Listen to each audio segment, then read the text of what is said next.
Olá, sejam todos muito bem-vindos ao Pod História, o seu podcast onde grandes figuras históricas são convidadas a participar para nos dar uma entrevista, contando mais sobre suas vidas e seus grandes feitos históricos que ficaram marcados na história da humanidade.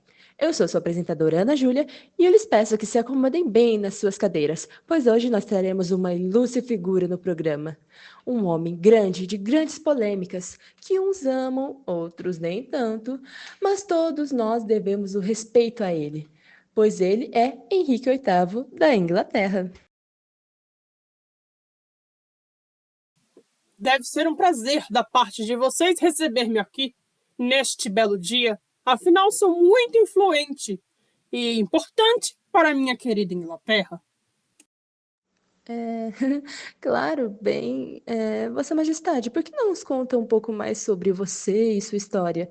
Muitos de nossos ouvintes estariam muito interessados em conhecer um pouco mais sobre você. Como devo começar? Minha história é maravilhosa, mas tem quem me critique. Fui um homem muito rico, nascido e criado na monarquia. Tenho sangue puramente inglês. Meu filho também deveria ter.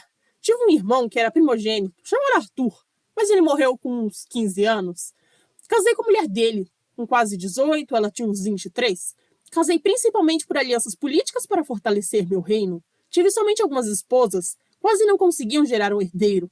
Pelo menos consegui Eduardo VIII. Minha primeira esposa era desnecessária. Perdi 20 anos da minha vida e ela só engravidou 6 vezes. E é incompetente, perdeu todos os nossos filhos homens e só sobreviveu uma menina, Mary. Eu estava completamente frustrado. Casei com uma defeituosa. Tenho certeza que foi um castigo de Deus porque casei com minha cunhada. Tinha de me separar dela. Consegui, não me era mais útil. Foi então que conheci Ana Bolena, uma mulher maravilhosa, certamente me daria um filho homem. A igreja não permitia, mas dei meu jeito. Afinal, o que um monarca como eu não seria capaz de fazer?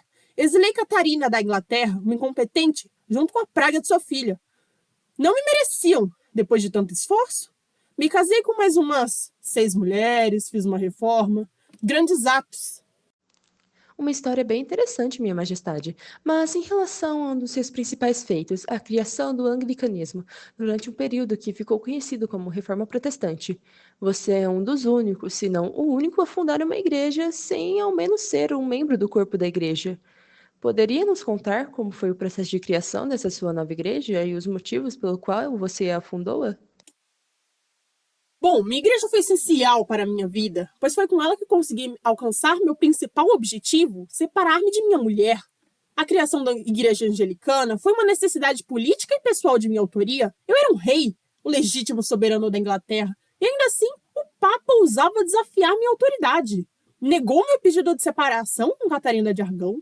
Ela falhou em me dar um herdeiro, e eu, precisando assegurar minha sucessão ao trono, busquei anular o casamento. Mas o Papa recusou. Ora, eu sou o rei. Eu deveria decidir os meus próprios assuntos sem depender de ninguém. Sendo assim, tomei a única decisão possível. Rompi com Roma e o parlamento, por meio do Ato de Supremacia de 1534. Reconheci-me como chefe supremo da Igreja Anglicana.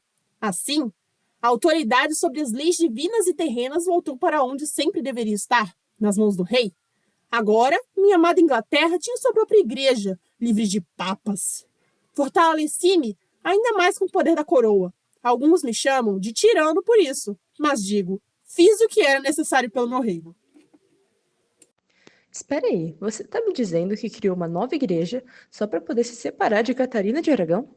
Mas você não tentou resolver isso de uma maneira mais pacífica? As separações não eram muito bem vistas pela igreja da época, mas ainda assim eram permitidas, não? Minha querida, se fosse tão fácil assim a vida de um rei, teria de me preocupar menos. A Igreja Católica permitia anulações de casamento em certas circunstâncias e tentei resolver a questão pacificadamente desde o início. Pedi ao Papa Clemente que declarasse nulo o meu casamento com Catarina de Aragão, alegando que nossa união não era válida desde o princípio.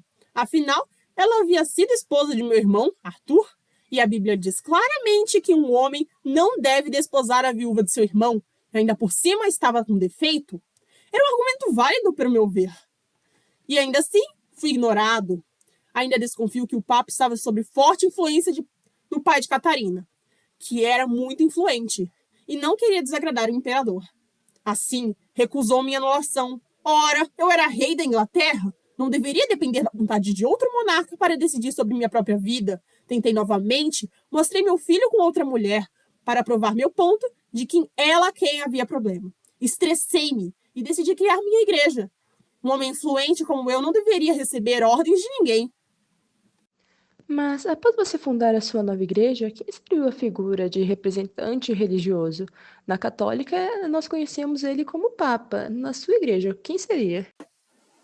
Eu, horas, sou a figura máxima dentro dessa igreja. Ninguém acima de mim. Mas qual seria a diferença entre a sua igreja e a igreja católica? Na igreja anglicana, o monarca inglês é o chefe supremo da igreja, ou seja, eu. Temos nossa própria independência sem precisar de papa. O rei pode tomar todas as decisões. Mudei o idioma para o inglês para que os fiéis entendessem, por exemplo. Ah, bem, mas você obrigou toda a Inglaterra a seguir essa sua nova religião? Não. Eu deixei livres para escolherem o que acharem melhor. Já toda a minha corte, sim. Eles são obrigados a seguir os ensinamentos de minha igreja. E caso contrário, eles sabem bem o que eu sou capaz de fazer. Thomas More quem diga. Thomas More? Quem seria esse? Um conselheiro que foi contra a minha vontade e se opôs à minha igreja. Apenas lhe dei o que merecia. A justiça real não concorda. Ah, entendi. Bem, Minha Majestade, como a Igreja Católica ficou após a fundação dessa sua nova igreja?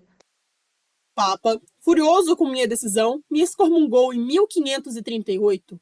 Ora, já havia me declarado o chefe supremo da Igreja da Inglaterra. Então de que me serviria Roma? Alguns em meu reino ainda eram leais ao Papa. Todos que recusaram a reconhecer-me como supremo da Igreja foram executados. Meu rompimento foi uma das muitas crises que a Igreja Católica enfrentou no século XVI. Para tentar recuperar sua influência, Roma iniciou um grande movimento de reforma interna, conhecido como Contra-Reforma. Fundaram a Companhia dos Jesuítas e reafirmaram a doutrina católica no Concílio de Trento. Bem, retomando o tópico, após o seu divórcio com Catarina, o senhor se casou de novo, não? Sim, com Ana Bolena, como já havia dito. Bem, mas foi com a Ana Bolena que você passou o resto da sua vida, não? Então, sobre isso tenho de me defender. Já dissera que a primeira era defeituosa. Ana Bolena pensei que era diferente, mas enganou-me. Teve uma filha mulher. Um absurdo uma mulher daquela ser tão fútil. Tentei várias vezes, estava cansado de tanto tentar. Só queria um filho homem. E ela teve uma chamada, como era mesmo? Uma Elizabeth, nome insuportável igual o da mãe. Tornei a dama de companhia. Aquela menina nunca carregaria meu sobrenome. Não é digna de meu trono. E ainda por cima, mãe defeituosa, perdeu meu filho homem em poucas horas depois do parto. Uma mulher dessas não merece viver. Mandei decapitá-la como uma adúltera. Com certeza me traía. Depois que me acalmei, casei com minha querida rainha. Antes era somente uma dama de companhia de minhas antigas esposas. Mas notei-a. Ela era perfeita. Dei tudo o que pedia. Graças a ela, aceitei minha filha Mary de novo na corte. Aquela mulher me dava orgulho. Foi a única que conseguiu me dar meu tão sonhado herdeiro. Saudável e lindo. Nunca fui tão feliz em minha vida, mas durou pouco. A alegria de um rei dura pouco.